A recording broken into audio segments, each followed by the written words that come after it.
Hello दोस्तों, स्वागत है आपका जियोपॉड में। और मैं आपका होस्ट त्रिलोचन सिंह स्वागत करता हूं अपने नए एपिसोड में। जंग देशों को बर्बाद कर देती है। अगर डराने या धमकाने की बात की जाए तो शायद कोई किसी से कम नहीं। हमारे देश ने किसी को डराना नहीं सिखाया और किसी से डरना भी नहीं सीखा, यह भी तय है। कैसे भी कोई आ जाए, इंडिया खड़ा है। पाकिस्तान को यह समझना होगा, हमें अपने लोगों की जान की परवाह है, मगर साथ ही साथ पाकिस्तान के लोगों की भी चिंता है। इसलिए कुछ ऐसे ठिकानों पर हमले किए गए जिसमें आम लोगों को नुकसान ना हो। ये हमले या तो आतंकी ठिकानों पर हुए या फिर उनका समर्थन देने वाले अड्डों पर। एक बात पाकिस्तान को समझनी होगी कि जो फाइनेंशियल हेल्प इस दौरान पाकिस्तान को हुई है वह लड़ाई के लिए नहीं, बल्कि उनकी अपनी जो इकोनॉमी नीचे गिर रही है या फिर गिर चुकी है उसे सुधारने के लिए हुई है। उसे यूं ही बर्बाद ना करे और अपने लोगों के बारे में सोचे। जहां तक इंडिया के लोगों को पता है कि पाकिस्तान और उसके लोगों पर पाकिस्तान आर्मी का दबदबा है, जो कि ऐसा होना किसी भी देश के हित में नहीं हो सकता, तो फिर पाकिस्तान के लिए यह कैसे अच्छा हो सकता है? इस बात का फैसला पाकिस्तान की आवाम को करना चाहिए। आखिरकार उनकी व उनके मुल्क की तरक्की का सवाल जो है। जैसी हरकत पाकिस्तान आर्मी ने कल की वो तो कतई पाकिस्तान के हक में नहीं थी। उन्होंने पाकिस्तान के लोगों के बारे में कुछ भी नहीं सोचा। उन्होंने अपना सनकीपन दिखाया, किसी भी समझदारी का कोई भी सबूत पेश नहीं किया। जब राष्ट्रपति ट्रंप की बात का कोई मान नहीं रखा तो फिर किसका मान रखेंगे? ऑलमोस्ट लड़ाई रुक गई थी। कल 3 घंटे बाद पाकिस्तान की ओर से इंडिया पर हमला होना शुरू हो गया। इसका क्या मतलब है? यह हरकत दोनों देशों के लिए सही नहीं थी। पाकिस्तान ने स्टेटमेंट दिया था कि बैठकर बात कर सकते हैं, जो कार्रवाई होगी उस पर चर्चा की जा सकती है। जो पुलवामा में हुआ अटैक हुआ उसके बारे में। फिर क्या हुआ?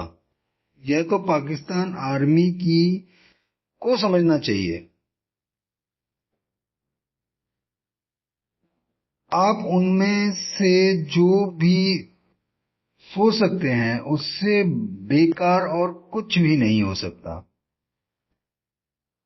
इसका जवाब तो पाकिस्तान आर्मी ही दे सकती है कि ऐसा क्या हुआ। आप उनमें से हैं जो एक शरारती बच्चे को प्यार की भाषा समझ में नहीं आती अपने माँ बाप की, तो ऐसे बच्चे को माँ बाप के थपेड़ों की भाषा समझ में आती है। हमें लगता है कि पाकिस्तान के जो भी लीडर्स हैं, चाहे नेता हैं या फिर आर्मी अधिकारी, वे सारे कान के कच्चे हैं, जो किसी की भी बातों में आ जाते हैं।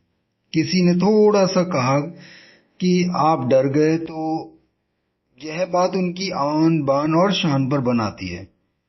अगर कोई पाकिस्तान से मुझे सुन रहा है तो मैं यह जरूर बताना चाहूंगा कि पंप देने वाले बहुत होते हैं, जिसे हम इंडिया में कहते हैं कि मजे लेने वाले, मगर संभालने वाला कोई नहीं होता। अपना दिमाग इस्तेमाल करो और जान माल पर नजर डालो कि शायद समझ में आ जाए आप लोगों को कि कहां खड़े हैं इस वक्त आप। इंडिया को जब बातचीत का बारे में बोला गया कि अगली बातचीत तक आप कुछ कार्रवाई नहीं करेंगे, तो इंडिया चुप होके बैठ गया। हमारी तरफ से गोलाबारी बंद हो गई। तो फिर पाकिस्तान आर्मी की ऐसी क्या मजबूरी थी कि उसने अटैक करना शुरू कर दिया? जिस भी सोच के कारण पाकिस्तान आर्मी ने ऐसा किया, वह सोच और वह व्यक्ति पाकिस्तान के लिए कतई सही नहीं हो सकता। मैं फिर यही कहना चाहूंगा कि देश सनक से नहीं चलते। युद्ध दोनों देशों के लिए सही नहीं है, बल्कि देश जज्बे से चलते हैं। थोड़ा सा दोनों देशों को समझदारी से काम लेने की जरूरत है। कमियां हर व्यक्ति या हर देश में होती हैं, मगर उन्हें ठीक किया जा सकता है उस कमी के नासूर बनने से पहले। अगर नासूर बन गई तो उसे ठीक करने में समय और पैसे की बर्बादी तो निश्चित है, और यह भी हो सकता है कि वह ठीक ही ना हो। यह आपको सोचना है कि आपको नासूर बनाना है या फिर उसका इलाज पहले से ही करना है। किसी की भी ना सुन के दोनों देशों को यह समझना होगा कि प्रेशर में जो सही डिसीजन लिए जाते हैं वही अमर होते हैं। ऐसा नहीं है कि आप कूल होके बैठे हैं और आप कोई डिसीजन सही से नहीं ले पा रहे हैं, मगर अगर आपके ऊपर प्रेशर है और आपने कोई अच्छा डिसीजन सही लिया है और अपने ही देश के हक में लिया है, जिसमें कि लड़ाई झगड़े से दूर है, तो वो अमर हो जाएगा। उसको रहती दुनिया तक लोग याद रखेंगे।